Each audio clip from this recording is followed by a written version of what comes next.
ঘুম ভাঙার পর প্রথমে কাকে খুঁজো তুমি?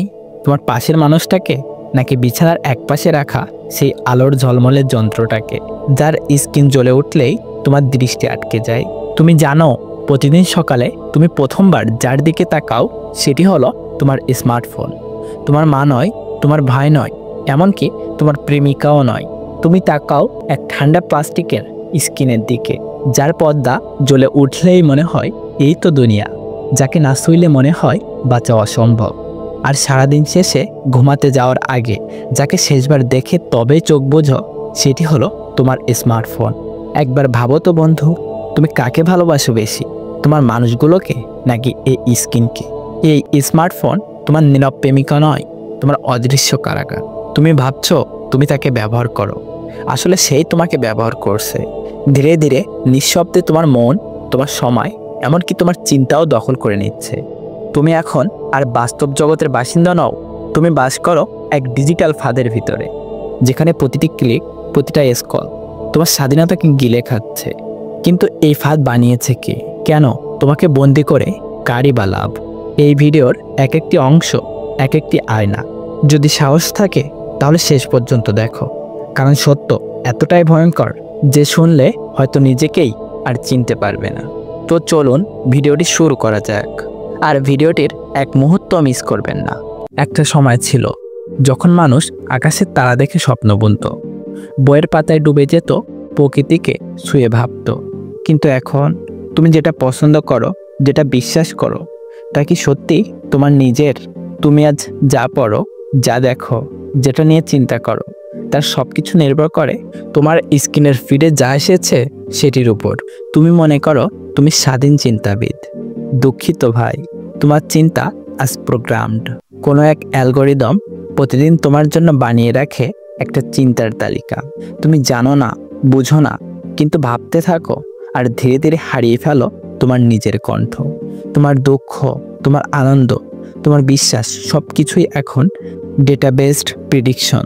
তুমি শুধু একটি ব্যবহারকারী নও, তুমি হয়ে গেছো এক পণ্য। তোমার মন বিক্রয় হয়ে গিয়েছে তোমার অজান্তেই।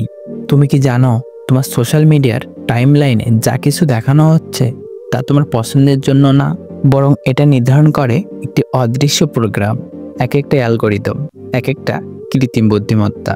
তোমার চোখ কোথায় আটকে থাকবে, তুমি কি নিয়ে হাসবে বা কাঁদবে, তুমি কোন খবর বিশ্বাস করবে আর কোন খবর বিশ্বাস করবে না, সব কিছুই আগে থেকেই ঠিক করা আছে। ভাবো, তুমি এখন এক ডিজিটাল যুদ্ধে আছো, আর অস্ত্র হলো নোটিফিকেশন, গোলাবারুদ হলো স্ক্রল, স্ক্রল আর স্ক্রল। তুমি এক সেনা না, তুমি সেই যুদ্ধের টার্গেট। এরা চাই তুমি ক্লিক করো, তুমি ঝগড়া করো, তুমি বিতর্ক ছড়াও, তোমার মন ভেঙে যাক, তুমি হতাশ হও। কারণ এই মানসিক ভাঙনের মধ্যেই তোমাকে আরও নিয়ন্ত্রণ করা যায়। সোশ্যাল মিডিয়ার এই ডিজাইনটা সেফ বিনোদনের জন্য না, এটা এক ধরনের ডিজিটাল হিপনোসিস, যেটি কিনা তুমি জানোও না। তুমি যখন ভাবো শেষ একটা ভিডিও দেখে উঠবে, ঠিক তখনই স্ক্রিনে চলে আসে এমন কিছু যা তোমার মস্তিষ্কের আনন্দ হরমোনগুলোকে চাঙ্গা করে দেয়, আর তুমি আটকে পড়ো এক বিশাল চক্করে। তুমি থামতে চাও কিন্তু পারো না, তোমার ইচ্ছা শক্তি বলে কিছু আর অবশিষ্ট নেই। এমনভাবে তোমার মনকে প্রশিক্ষণ করা হয়েছে যাতে তুমি নিজেকেই আর চিনতে না পারো। তুমি কি কখনো ভাবো তুমি এই যন্ত্রগুলো কিভাবে ব্যবহার করছো? না ভাই, এই যন্ত্রগুলোই আজ তোমার মনকে চালিয়ে নিচ্ছে, আর তুমি হেঁটে যাচ্ছ এক ঘোরের ভিতরে। একটা সময় ছিল মানুষ গল্প বলতো চোখে চোখ রেখে, ভালোবাসা ছুঁয়ে যেত হৃদয়ে, স্পর্শে জেগে উঠত আবেগ। কিন্তু এখন এক ঘরে সবাই থাকে, তবু মনে হয় সবাই এক একটা ভিন্ন গ্রহের প্রাণী। ঘরে মা ডাকছে, তুমি বলছো আসছি, কিন্তু তুমি আসো না। তোমার মন তখন আটকে থাকে সেই স্ক্রিনের ভিতরে, যেখানে বাস্তব বলে কিছুই নেই। একটা স্ক্রিন, একটা ফোন, একটা নোটিফিকেশন, এইটুকুই হয়ে উঠেছে তোমার জগৎ। ভাই ভাবো একবার, তুমি ঘুম থেকে উঠেই স্ক্রিনে চোখ রাখো, রাতে ঘুমাতে যাওয়ার আগে সেটাই শেষ স্পর্শ। তোমার প্রিয়জন, তোমার বন্ধু, তোমার ভাই বোন, তারা কোথায়? তুমি কি খেয়াল করো না তোমার মায়ের চোখে সেই না বলা কষ্ট জমে আছে?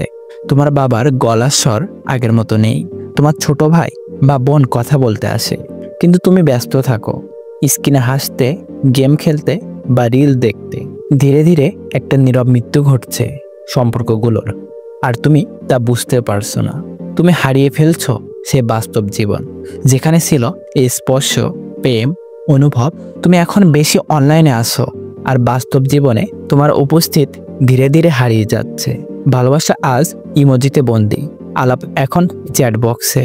চোখে চোখ রেখে হাসা বা কান্না এসব যেন এখনকার প্রজন্মের কাছে একটা পুরানো গল্প। ভাই, এটা কি জীবন? না, এটা হলো এক ধরনের ডিজিটাল বেঁচে থাকা, যেখানে স্পর্শ নেই, আছে শুধু কানেকশন। তুমি কি জানো এই যন্ত্রটা, এই ফোনটাই একদিন তোমার সবচেয়ে প্রিয় মানুষটাকে তোমার কাছ থেকে দূরে সরিয়ে দেবে, আর তখন তুমি বুঝবে বাস্তব স্পর্শের কোনো বিকল্প নেই। তুমি কি কখনো ভেবেছ যা তুমি এখন ভাবছো তা কি সত্যি তোমার নিজের চিন্তা, নাকি কেউ একজন অদৃশ্যভাবে তোমার মাথার ভিতরে ঢুকিয়ে দিয়েছে এই ভাবনাগুলোকে? হ্যাঁ, শুনতে অবিশ্বাস্য লাগছে, কিন্তু এটা এক বাস্তব চক্রান্ত, একটা ডিজিটাল কনস্পিরেসি, যেখানে তুমি নিজেই এক পণ্য। তোমার ফোন, তোমার ফেসবুক, তোমার ইনস্টাগ্রাম, ইউটিউব সবকিছু এক বৃহৎ নেটওয়ার্কের অংশ, যা দিনে দিনে তোমার চেতনা, স্বাধীনতা, চিন্তাভাবনা সবকিছুই গিলে খাচ্ছে। তোমার চোখ কোথায় থাকবে, তোমার কান কি শুনবে, তোমার মন কি নিয়ে চিন্তা করবে, সব তৈরি করে দেওয়া হচ্ছে। এমনকি তোমার রাগ, তোমার প্রেম, তোমার দুঃখ সবই ম্যানুপুলেট করা হচ্ছে। এটা কি কাকতালীয়, নাকি এটা সুপরিকল্পিত? তাদের দরকার তোমার সময়, তোমার মনোযোগ, তোমার তথ্য, আর তারা জানে কিভাবে তোমাকে ধীরে ধীরে একটা যান্ত্রিক জীবনে পরিণত করতে হয়। একদিন তুমি দেখবে তুমি হাঁটছো, হাসছো, প্রেম করছো, সিদ্ধান্ত নিচ্ছ, কিন্তু সবই কারো লেখা স্ক্রিপ্টের অভিনয় মাত্র। আর তখন তুমি নিজের মনকেই চিনতে পারবে না। তুমি একটা শরীর হয়ে যাবে যার মাথার রিমোট কন্ট্রোল থাকবে অন্য কারো হাতে। এটাই হলো ডিজিটাল দাসত্বের চূড়ান্ত রূপ। তুমি দাস, কিন্তু তুমি জানোই না যে তুমি দাসত্ব করছো। সবকিছু জেনে কি হবে যদি কিছুই বদলানো না যায়? এই ফাঁদ থেকে তোমাকে কেউ টেনে বের করে আনবে না, কারণ এই দাসত্বে তোমার ইচ্ছাতেই তুমি বন্দী। তবে হ্যাঁ, একটা জিনিস এখনো তোমার হাতের মুঠোয় আছে, সচেতনতা। তুমি যদি এখনই নিজের মনকে বলো, না আমি আর ওদের রিমোটে বাজবো না, তবে এই মুহূর্তেই শুরু হবে তোমার মুক্তির যাত্রা। তোমার স্কিনকে দূরে সরাও, আর তোমার মনের ভিতরের আসল কণ্ঠটাকে আবারও শোনার চেষ্টা করো। প্রতিদিন অন্তত কিছুটা সময় রাখো, যেখানে থাকবে না কোনো স্ক্রিন, না কোনো অ্যালগোরিদম, থাকবে শুধু তুমি আর তোমার নিজের চিন্তা।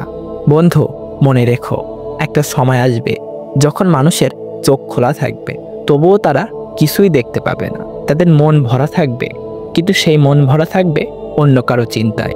তুমি যদি এখনই না জানো, তোমার নিজের কণ্ঠ একদিন চিরতরে নিঃশব্দ হয়ে যাবে। তাই এখনই সময়। দাঁড়াও, মনকে ফিরিয়ে আনো, তোমার চিন্তাকে রক্ষা করো, আর তোমার আত্মাকে মুক্ত করো। কারণ এই যুদ্ধে টিকে থাকার একমাত্র পথ হলো সচেতনতা। তোমার কাছে কি একটুও সন্দেহ জাগে না কেন তুমি দিনে ঘন্টার পর ঘন্টা স্ক্রিনে চোখ রেখে থাকো? যে ভিডিওটা তুমি এখন দেখছো, এটাও কি তোমার ইচ্ছায় দেখছো, নাকি অ্যালগোরিদম তোমাকে ঠেলে দিয়েছে এখানে? শেষ কবে তুমি একটানা 30 মিনিট স্ক্রিন ছাড়া থেকেছিলে, একদম নিজের সঙ্গে একা সময় কাটিয়েছিলে? তুমি কি কখনো ভেবেছো তোমার প্রতিটা ক্লিক, প্রতিটা লাইক, প্রতিটা স্ক্রল তুমি নিজে করছো, না কেউ করিয়ে দিচ্ছে? তুমি কি স্বাধীন, নাকি কারো রিমোট কন্ট্রোলে চলা একটা জীবন্ত প্রোগ্রাম মাত্র? যদি আজ তোমার ফোনটা বন্ধ করে দেওয়া হয়, তবে কি তুমি সত্যিই তুমি থাকবে, নাকি তোমার সত্য হারিয়ে যাবে সেই স্ক্রিনের অন্ধকারেই? অবশ্যই আপনার মতামত কমেন্ট বক্সে জানাবেন।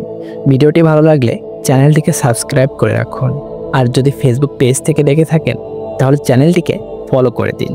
তো আপনাদের সাথে আবারও দেখা হবে নেক্সট কোনো ভিডিওতে। ততক্ষণ সুস্থ থাকুন। আল্লাহ হাফেজ।